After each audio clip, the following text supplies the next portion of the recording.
Fate has no favourites. Gupta एक धनी व्यापारी था, हालांकि ज्यादातर लोग उसे साहूकार कहते थे, जिसका व्यवसाय गुप्ता को और धनी बनाता था और उधार लेने वालों को और गरीब।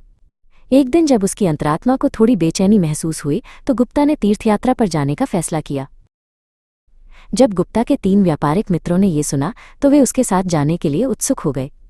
ऐसा नहीं था कि वे बिल्कुल भी धार्मिक थे, बल्कि इसलिए कि मित्र गुप्ता आमतौर पर किसी भी काम में लाभ कमा लेता था। गुप्ता उनकी तीर्थयात्रा में साथ पाकर खुश था, क्योंकि उन्हें खर्च साझा करना पड़ता। तीर्थयात्रा के लिए उन्होंने राम नाम के एक हरिजन सेवक को काम पर रखा, जो काफी अच्छा रसोइया था और पहले भी लोगों के साथ तीर्थयात्रा पर जा चुका था। तो एक शुभ दिन मित्र अपनी यात्रा पर निकल पड़े। कई दिनों की यात्रा के बाद वे एक प्रसिद्ध मंदिर वाले शहर में पहुंचे और यहाँ उन्होंने दिन भर पूजा अर्चना की। अगले दिन उन्हें एक बड़े जंगल से होकर गुजरना था, इसलिए वे सुबह बहुत जल्दी निकल पड़े। दोपहर तक वे घने जंगल के बीच में थे और चूंकि दिन असामान्य रूप से गर्म और उमस भरा था, वे एक छायादार तालाब तक पहुंचकर खुश हुए, जहां उन्होंने अपना भोजन किया और आराम किया।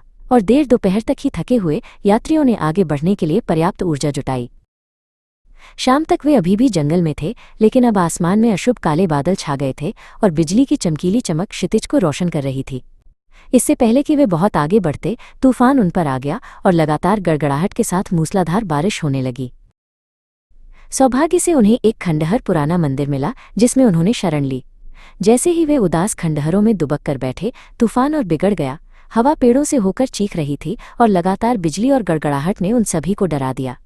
दोस्तों में से एक डर से कांपते हुए बोला कि देवताओं का क्रोध भड़काने के लिए उनके बीच कोई पापी होना चाहिए और वो पापी सेवक राम ही होगा। अन्य मित्र तुरंत सहमत हो गए कि एक हरिजन का मंदिर में प्रवेश करने का साहस करना ऐसे तूफान का स्पष्ट कारण था, इसलिए उन्होंने बेचारे राम को तुरंत जाने का आदेश दिया। राम डर से उसके दांत किटकिटा रहे थे, रुकने की अनुमति देने की विनती की, लेकिन उसकी विनती व्यर्थ थी और उन्होंने उसे रात में बाहर धकेल दिया। राम ने रात एक विशाल पेड़ के नीचे दुबककर और कांपते हुए बिताई, जिसने कम से कम उसे बारिश से कुछ सुरक्षा दी। तूफान और बिगड़ गया, हवा चीख रही थी, पेड़ उखड़ गए और गड़गड़ाहट ऐसी लग रही थी जैसे दुनिया का अंत निकट हो। जब भोर हुई तो राम ये देखकर हैरान था कि वो अभी भी जीवित है। चारों ओर उखड़े हुए पेड़ थे और मंदिर केवल मलबे का एक विशाल ढेर था, क्योंकि ये तूफान के दौरान ढह गया था और अपने मलबे में चारों व्यापारियों को दफन कर गया था।